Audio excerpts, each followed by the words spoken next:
I was standing in a room full of people who thought they were celebrating love. And all I could think about was how good it would feel to burn it all down. The banquet hall was packed. White roses on every table, champagne tower by the bar. My wife's parents had spared no expense for our 6th anniversary party.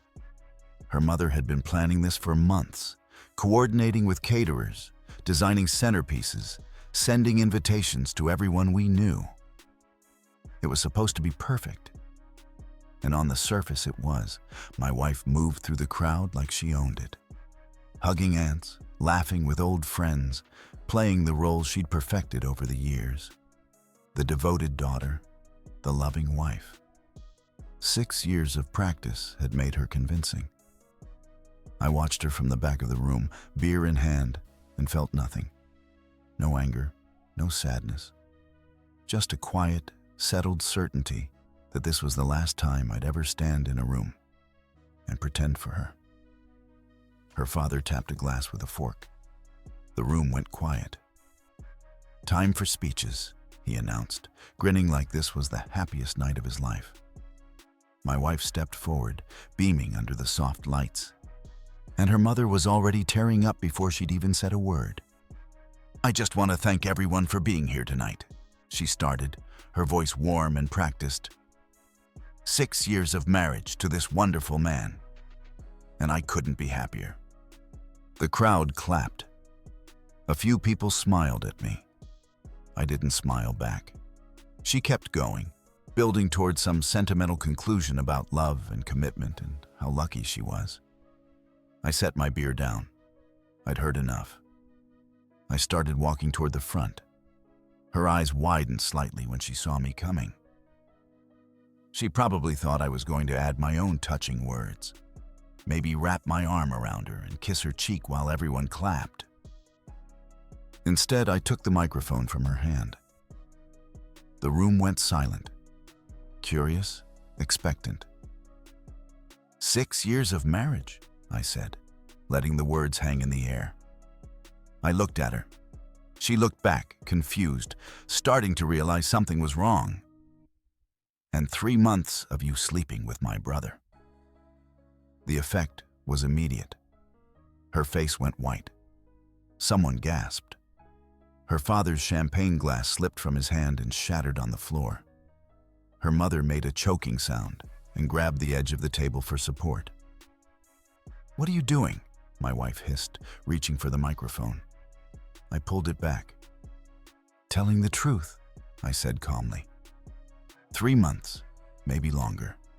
Hard to say exactly when it started, but I've known for 3 months. Her mother collapsed into a chair.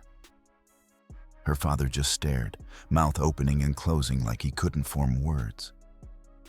The guests started whispering, a low, shocked buzz spreading through the room like wildfire. "You're insane," she said, loud enough for people to hear. "This is some kind of breakdown." "Is it?" I asked. "Should I mention the motel on Clearwater Drive? Or the text messages? I've got screenshots if anyone wants proof." She grabbed my arm, nails digging in. "Stop this now." I shook her off. "You threw this party. You wanted everyone here. Well, here we are. Let's celebrate honestly." Her younger sister pushed through the crowd. Ellen, 2 years younger, quieter, always in the background at family gatherings.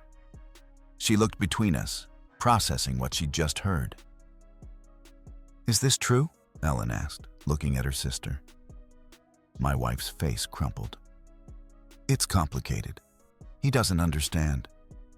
"Complicated," I repeated. That's one word for it. Ellen turned to me, and there was something in her expression I hadn't expected. Not shock, more like confirmation of something she'd already suspected. "I'm sorry," she said quietly. And I got the distinct impression she wasn't apologizing for her sister's actions. "If you need anything, support, or just someone to talk to, I'm here." The way she said it, the way her hand briefly touched my arm, made it clear what kind of support she was offering. My wife noticed too.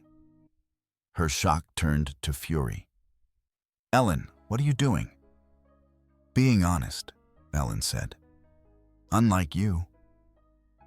I looked at Ellen, then at my wife's devastated parents, then at the room full of people who'd come to celebrate a lie. "I'm leaving," I announced. "Anyone who wants to come with me is welcome. Otherwise, enjoy the champagne." Ellen grabbed her purse without hesitation. "I'll drive." We walked out together, leaving my wife standing alone in front of everyone she'd invited.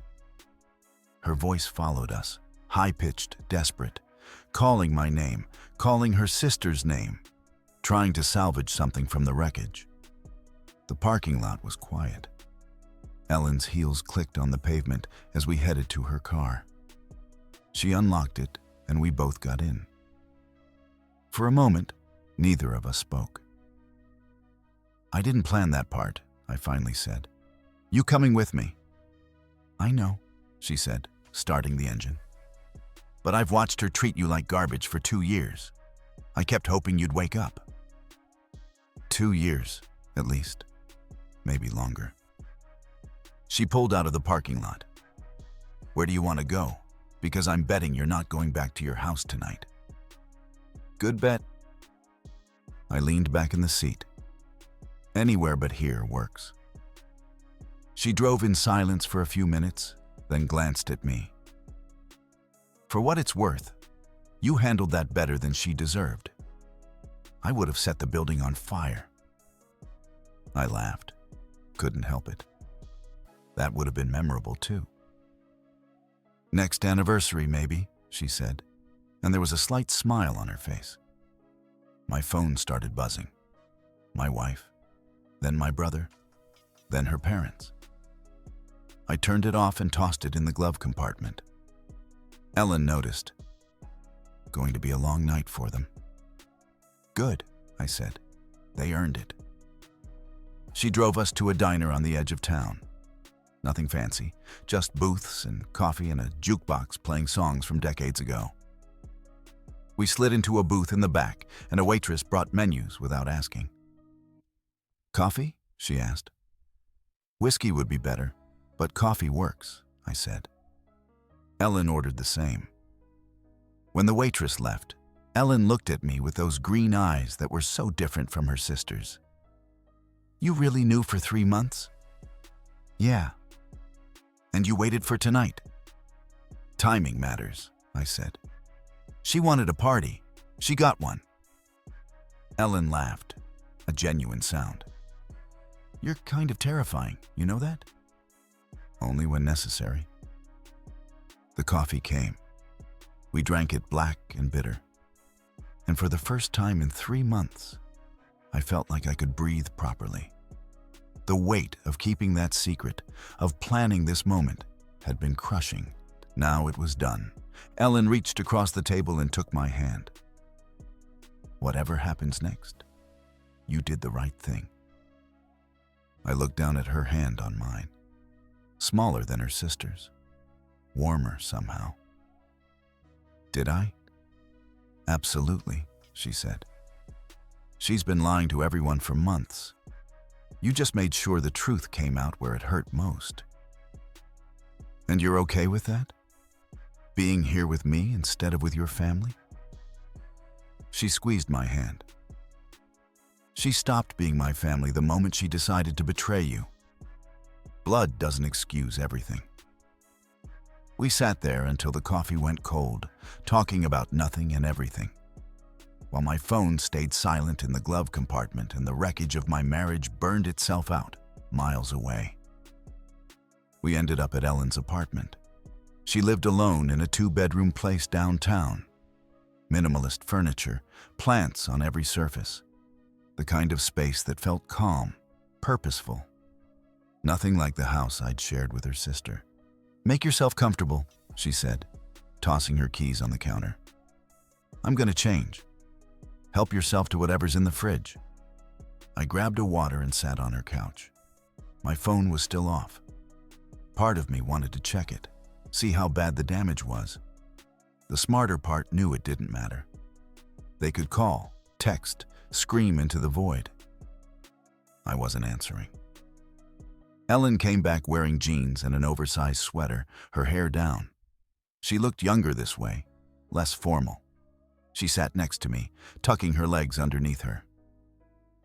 "So," she said, "how did you find out?" I took a drink.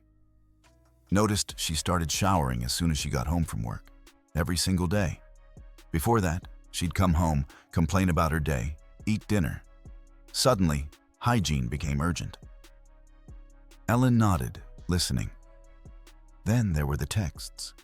She'd get a message and smile, but when I'd ask who it was, she'd say work stuff. Nobody smiles at work emails like that. "So you checked her phone?" "One night while she was asleep. Deleted messages, but not careful enough. Some were still in the trash folder." "Let me guess," Ellen said. "She forgot phones keep deleted items for 30 days. "Exactly." I set the water down. "The messages were pretty clear. Lots of can't wait to see you. And last night was incredible." Made me sick, but I didn't confront her. I needed to be sure. "So you followed her?" "Twice. Both times to the same hotel. My brother's truck was parked there. Second time, I took photos. Not because I needed proof for myself, but because I knew she'd deny everything." Ellen's jaw tightened. "How long has he been doing this?" 3 months that I can confirm, could be longer." I looked at her. "You said you noticed her treating me badly for 2 years. What did you see?" She hesitated, choosing her words. "The way she dismissed you in front of people. Made jokes at your expense. Acted like spending time with you was a chore. I kept thinking you'd call her out, but you never did." I did, in private. She'd apologize, promise to do better, then do the same thing a week later. "That sounds like her," Ellen said quietly. "She's always been good at saying what people want to hear. Doesn't mean she believes it." My phone buzzed in my pocket. I turned it back on out of habit. Ellen glanced at it. "Want me to check?" "Go ahead." She took it, scrolling through. 43 missed calls. Your brother, your wife, her parents. Multiple voicemails. She kept reading. "Oh, this is good. Your brother's text says, 'We need to talk. This isn't what you think.' What else would it be?" "He's creative. I'll give him that." She handed the phone back. Her messages are basically variations of, "Please call me, we can work this out." Her mother sent 5 texts asking what happened and if you're okay. Her mother collapsed when I said it. "Did you see that?" "Hard to miss." Ellen leaned back. "She's going to blame herself. Thinks she raised a terrible daughter." "She did raise a terrible daughter." Ellen didn't argue. "What about your brother? What's his excuse going to be?" "Doesn't matter. Whatever he says, it won't justify this." I looked at her. "Does it bother you that I exposed this in front of everyone?" "No," she said immediately. "She embarrassed herself. You just made sure everyone knew about it. There's a difference." My phone buzzed again. This time, it was a call from my brother. Ellen saw the screen and raised an eyebrow. "Answer it," she said. "Put it on speaker. I want to hear this." I did. "What?" "Jesus Christ. Finally," my brother said. His voice was tight, stressed. "What the hell did you do?" "Told the truth. You have a problem with that?" "You humiliated her in front of her entire family. You couldn't have handled this like an adult." I laughed. Ellen covered her mouth, trying not to join in. "Like an adult," I said. "That's rich coming from you. Look, I know you're upset, but you don't understand the situation. Then explain it.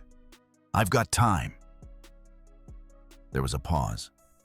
He was scrambling, trying to find words that would make this acceptable. It just happened. We didn't plan it. Things with you two weren't good, and she needed someone to talk to. So you slept with her. It's more complicated than that.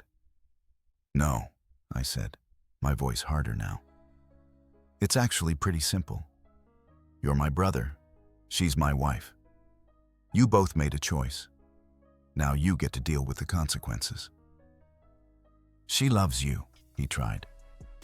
This was just a mistake. Ellen made a disgusted sound. My brother heard it.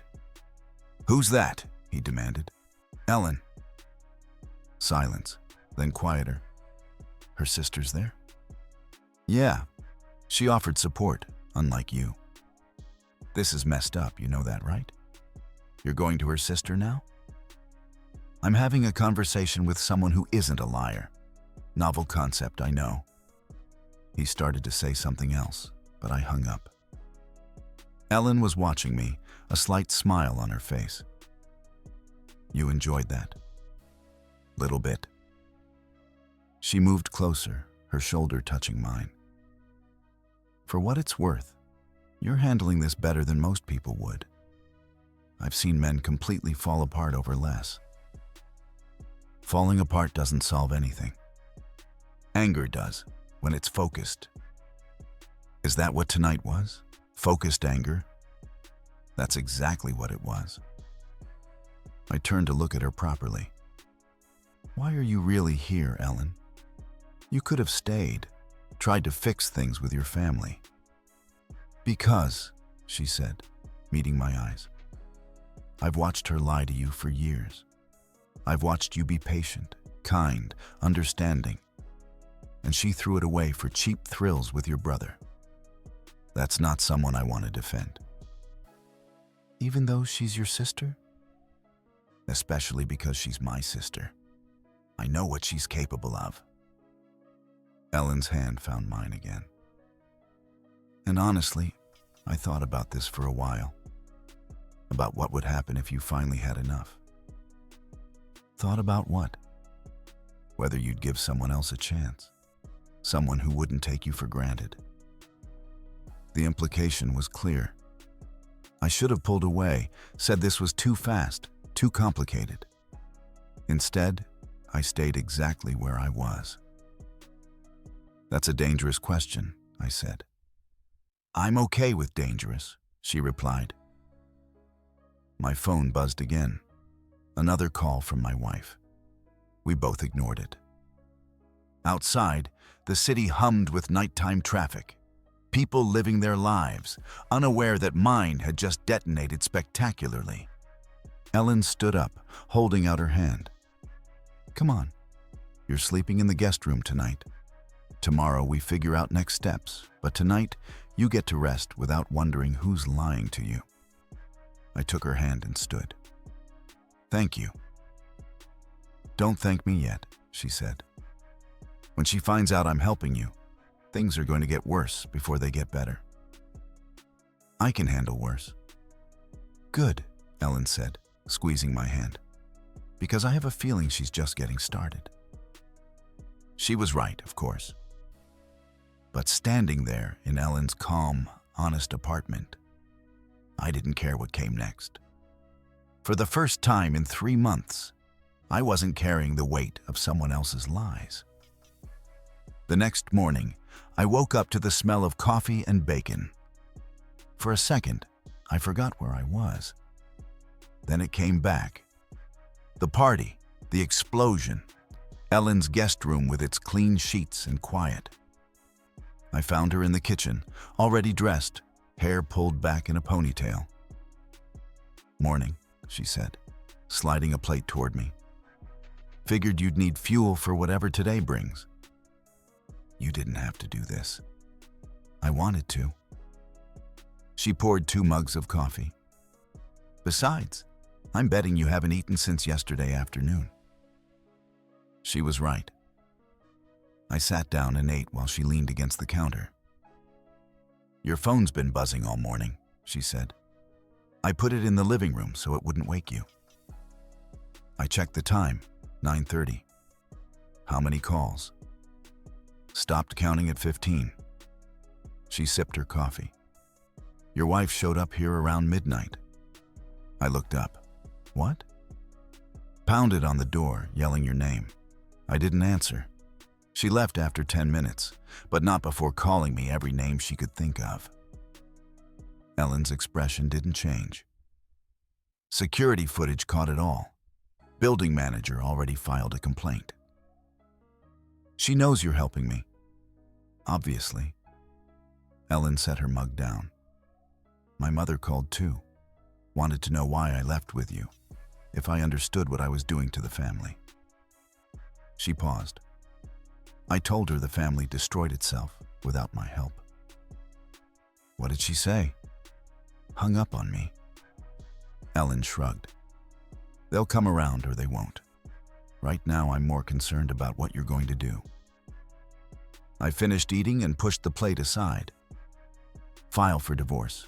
Today if possible. You have a lawyer? Not yet. She pulled out her phone. My friend Harold works at a firm downtown. Family law. He's good, and he won't judge you for the circumstances. Can you send me his information? Already did. She looked at me carefully. What about the house? Your stuff? I'll need to go back eventually. Get my clothes, documents, anything important. Want company? You sure you want to be involved in this? Ellen walked over and sat across from me. I'm already involved. And honestly, I've been waiting for someone to stand up to her for years. Might as well be there when you finish the job. My phone rang from the living room. Ellen got up and checked it. Your brother again. Third call this morning. Let him keep calling. She came back with the phone and set it in front of me. You should block him. And her. At least for now. You're probably right. I picked it up and started blocking numbers. My wife, my brother, her parents. Each one felt like cutting a cord. Ellen watched. How does that feel? Cleaner. Good. She stood up. Get dressed. We're going to your house to get your things. Better to do it now while she's probably still at her parents' place. 30 minutes later, we pulled up to the house I'd been paying rent on for 3 years. Ellen parked on the street and we both got out. The place looked normal, quiet. No sign of my wife's car. I unlocked the door. Inside, everything was exactly as I'd left it yesterday morning. Coffee mug still in the sink, mail on the counter. The normalcy of it felt surreal after everything that had happened. Ellen grabbed some boxes from her car. What do you need? Clothes, laptop, important documents. Everything else can stay. We worked efficiently. I packed my clothes while Ellen gathered documents from the filing cabinet. Birth certificate, tax returns, bank statements. She was thorough, checking every drawer. Found something, she called from the office. I walked in. She was holding a stack of printed emails between my wife and my brother. Dates going back 6 months, not 3. She printed these? I asked. Hidden in a folder labeled recipes. Ellen flipped through them. These are detailed. Hotel names, times, what they did. She kept records. Why would she keep records? Probably got off on it. Some people like having proof of their secrets. Ellen handed them to me. You should keep these. Your lawyer will want them. I took the papers, scanning through. The dates made me sick. 6 months. Half a year of lying to my face while documenting everything with him. You okay? Ellen asked. Yeah. I folded the papers and stuck them in my laptop bag. Just makes it easier to leave. We finished packing, 3 boxes and 2 suitcases. Not much to show for 3 years. but I didn't want anything that reminded me of her anyway. Ellen helped me load everything into her car. As we were closing the trunk, my wife's car turned onto the street. She saw us immediately and accelerated, screeching to a stop in the driveway. She jumped out, face blotchy from crying, hair uncombed. "What are you doing?" "Getting my things," I said calmly. "You can't just leave. We need to talk about this." Ellen closed her car door and walked around to stand next to me. My wife's eyes locked onto her sister. "Of course you're here. Couldn't wait to move in on him, could you?" "I'm helping him get his belongings," Ellen said evenly. "Something you lost the right to complain about when you slept with his brother." "You don't know anything about our marriage." "I know enough." Ellen crossed her arms. "I know you've been cheating for 6 months, not 3. We found your printed emails. Very thorough of you." My wife's face went white. "You went through my things?" "Your things?" I asked. "In the house I pay rent on. This is our home. Not anymore." I walked toward Ellen's car. "The lease is in my name. You have 30 days to find somewhere else to live." She rushed forward, grabbing my arm. "Please, we can fix this. I made a mistake." I pulled free. A mistake is forgetting to buy milk. This was a choice. Multiple choices over 6 months. "I love you," she said, voice breaking. "No, you don't. You love what I provide. There's a difference." Ellen opened the car door for me. My wife tried to block it, but Ellen stepped between us. "Move," Ellen said quietly. "You're really going to destroy our family over this?" my wife asked her sister. "You destroyed it yourself. I'm just not pretending otherwise." My wife looked between us, desperate. "Mom and Dad are devastated. They want us all to sit down and talk." "Tell them I'm done talking." I got in the car. Ellen shut the door and walked around to the driver's side. My wife followed her. "You're making a mistake. He's going to realize what you're doing and leave you too." Ellen paused, hand on her door handle. "The difference between us is I actually care about him. You just cared about what he could give you." She got in and started the engine. My wife stood in the driveway, watching us leave. In the rearview mirror, I saw her collapse onto the pavement, sobbing. I didn't feel guilty. Ellen drove in silence for a few blocks. Then she glanced at me. "You handled that well." "So did you." "She's going to make this difficult. You know that, right?" "Let her try." I looked out the window. I've got documentation, witnesses, and a clear conscience. She's got lies and a lover who's going to bail the second things get complicated. "Your brother will absolutely bail," Ellen agreed. "He's always been good at avoiding consequences." "Not this time." She smiled slightly. "No, not this time." We drove to Harold's office downtown. He was tall, mid-40s, graying at the temples, with the kind of steady demeanor that made you trust him immediately. He listened to everything without interrupting. When I finished, he leaned back in his chair. "This is straightforward," he said. "Documented infidelity, your name on the lease, no kids. We can file today and have you divorced in a few months." "What about her claims to the house or my income?" "She has no claim to the rental property since the lease is yours. Income division depends on how assets were handled during the marriage. But with this evidence, we can argue for minimal alimony or none at all." "When can we start?" Harold pulled out forms. "Right now. Sign here, here, and here. I'll file these this afternoon. You'll be served with copies, as will she."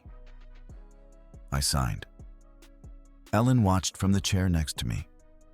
When we finished, Harold walked us to the door. Expect her to fight this. Nobody likes being exposed as a cheater, especially publicly. Good, I said. I'm ready. We left his office and got back in Ellen's car. She started driving but didn't head toward her apartment. Where are we going? I asked. Lunch. You need to eat. And I know a place where we won't run into anyone who was at that party. She took me to a small diner across town. Red vinyl booths, laminated menus, the smell of coffee and grease. We ordered burgers and fries and ate while making plans. You can stay with me as long as you need, Ellen said. Guest room's yours. I appreciate it, but I should find my own place soon. Why rush? Unless being around me is a problem. It's not.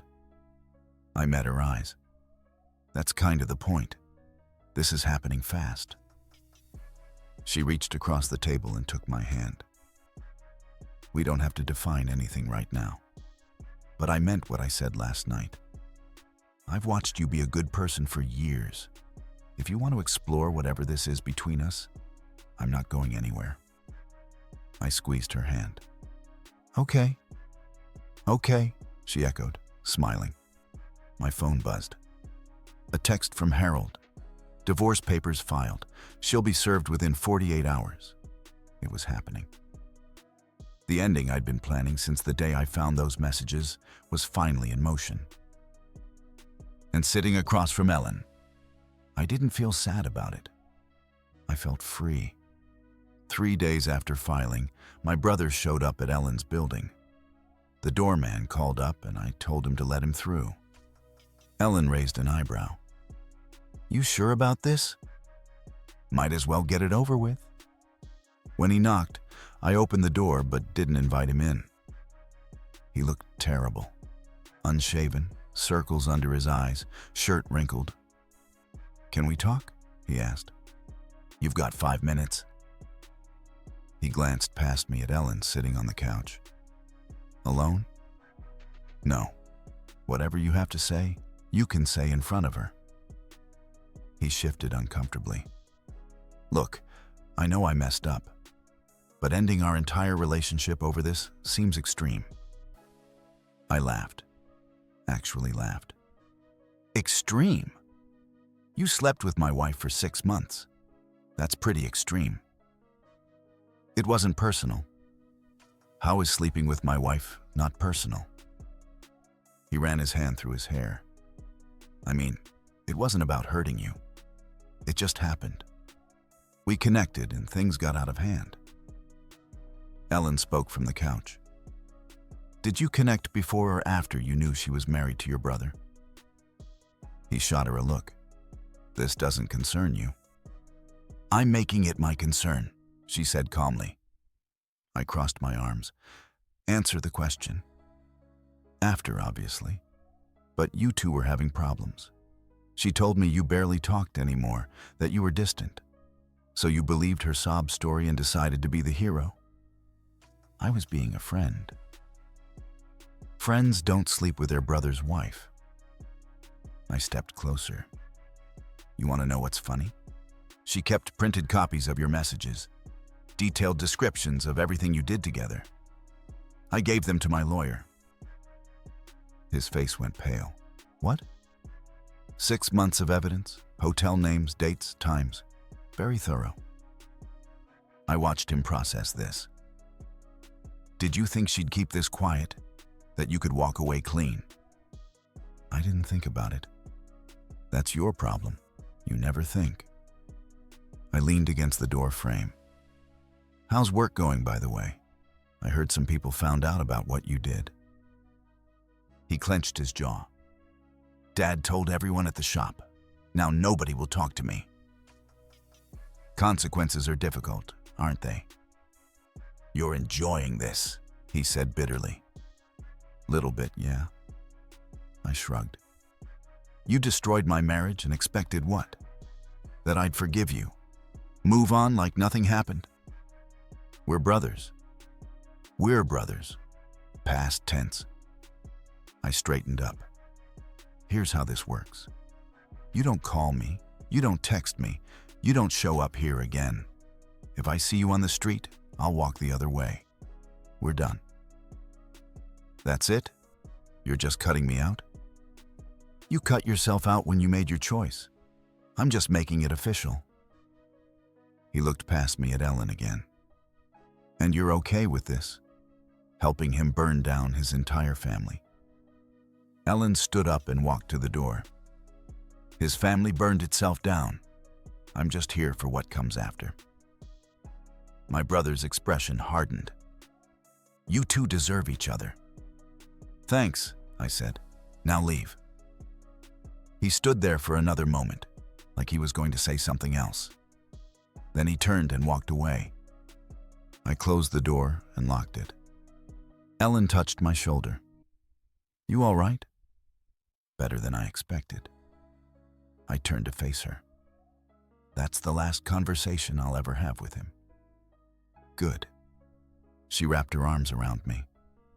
He didn't deserve 5 minutes. Probably not.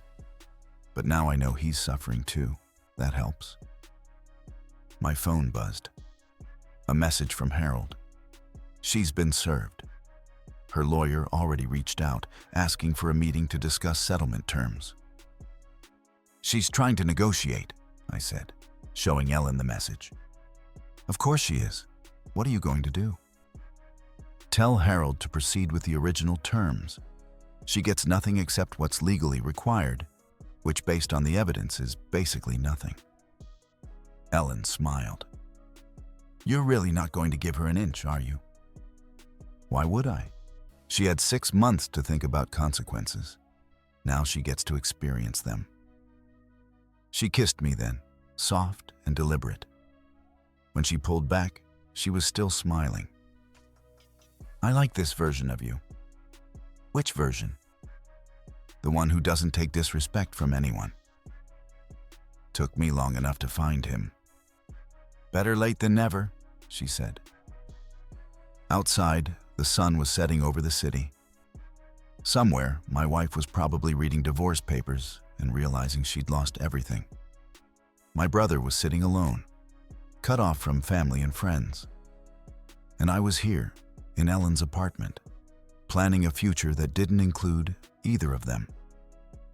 For the first time in 6 months, I felt like I could breathe. 2 months later, the settlement meeting happened. Harold had pushed for minimal division since we'd kept separate bank accounts, and the infidelity was documented. My wife's lawyer tried arguing for emotional distress compensation.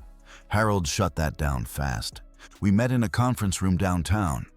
My wife sat across from me with her lawyer, a middle-aged woman named Miss Pruitt, who looked annoyed at having to defend an obvious cheater. My wife had lost weight. Dark circles under her eyes, hair pulled back tight. She wouldn't look at me directly. My client is willing to accept a clean break, Miss Pruitt started. No alimony, equal division of shared assets, which amounts to the furniture in the rental property. The furniture I paid for, I said.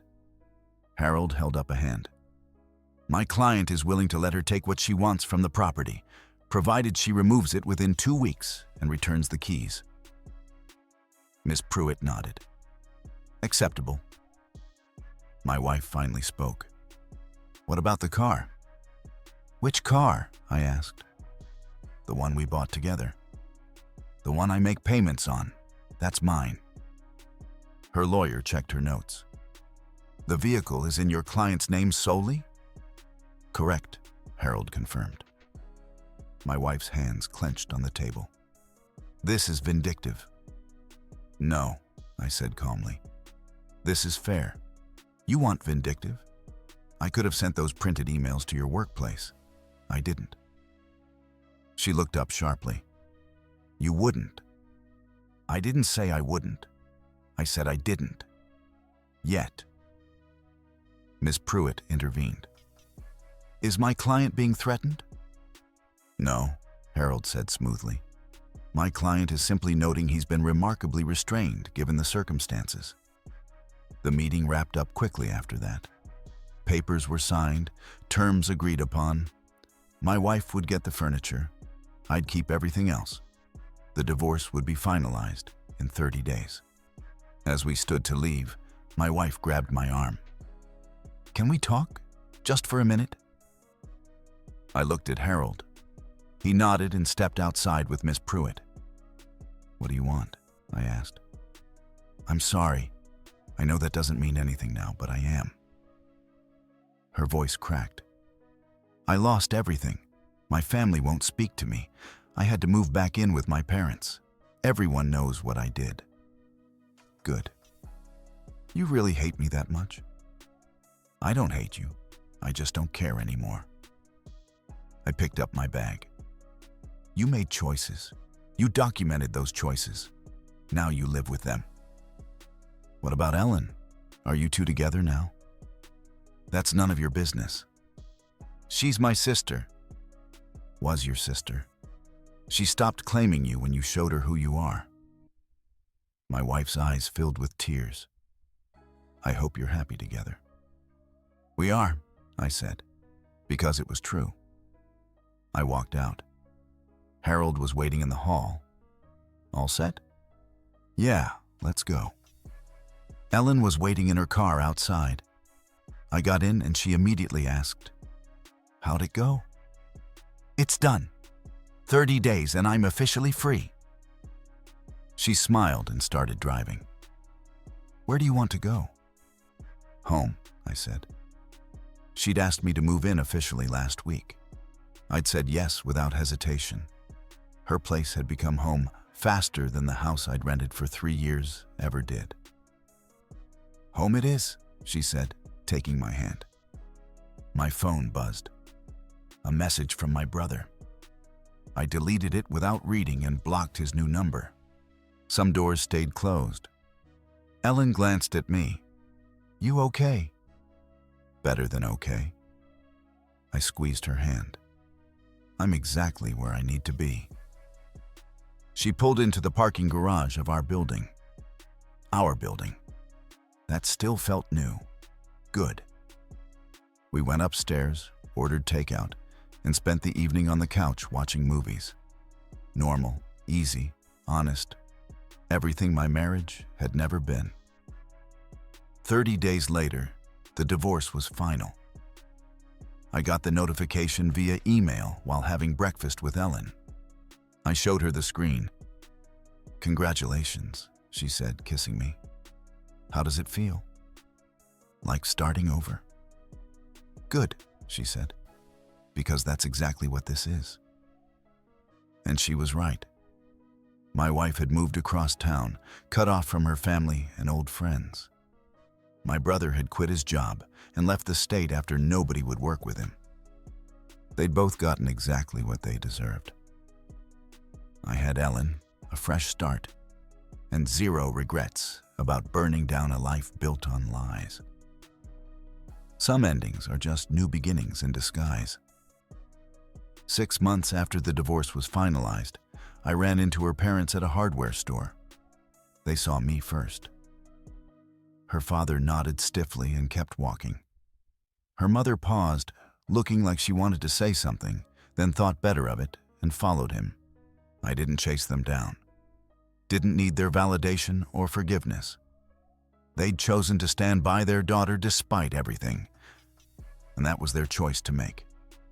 Ellen and I were doing well. Better than well. She'd gotten a promotion at work, and we'd started talking about buying a place together, something that was ours from the start, not tainted by memories of someone else. My former wife had apparently moved 2 states away. I heard this third hand from an old mutual friend who felt the need to update me. She was working retail, living alone, still blocked by most of her family. Ellen's parents had reached out to Ellen a few times, trying to mend things, but Ellen kept them at arm's length. They had chances to do the right thing, she told me. They chose her lies over the truth. That's on them. My brother never reached out again after I blocked his numbers. Last I heard, he was working construction somewhere down south. We'd never speak again, and I was fine with that. One evening, Ellen and I were having dinner. when she brought up the anniversary party. "Do you ever regret how you did it?" she asked. "Exposing everything publicly like that?" I thought about it. No. She wanted a celebration. I gave her one she'll never forget.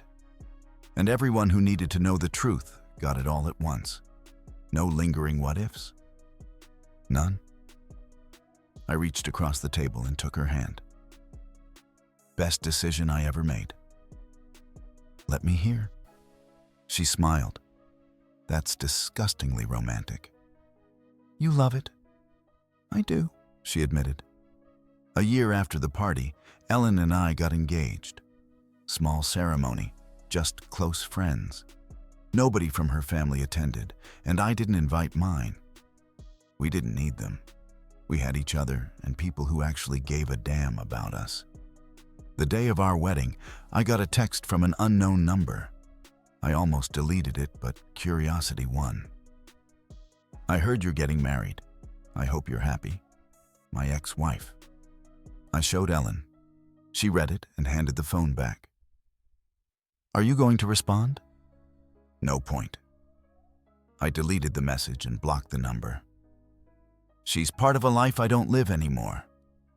Ellen kissed me. Good answer. We got married that afternoon. No drama, no explosions, no unwanted guests. Just two people who'd found each other in the wreckage of someone else's lies and decided to build something honest.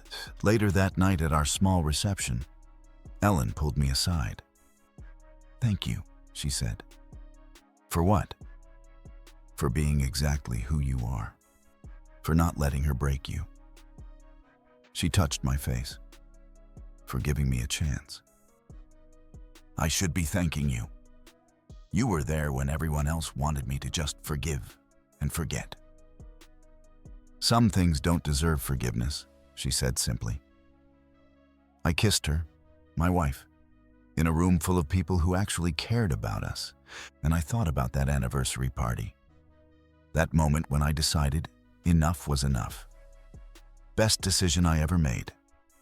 My ex-wife was somewhere out there, living with the consequences of her choices. My brother was gone, cut off permanently. Her family had lost both daughters because they couldn't accept the truth. And me? I was married to someone who chose honesty over convenience, who stood by me when it would have been easier to walk away. Some stories don't have happy endings for everyone. This one did, for the people who deserved it. And that was enough. Our story has come to an end. If you've made it this far, how about subscribing to our channel? It helps us immensely. I've selected 2 other videos for you that I'm sure you'll enjoy. Feel free to click on them. I'll be waiting for you in the next story. See you soon.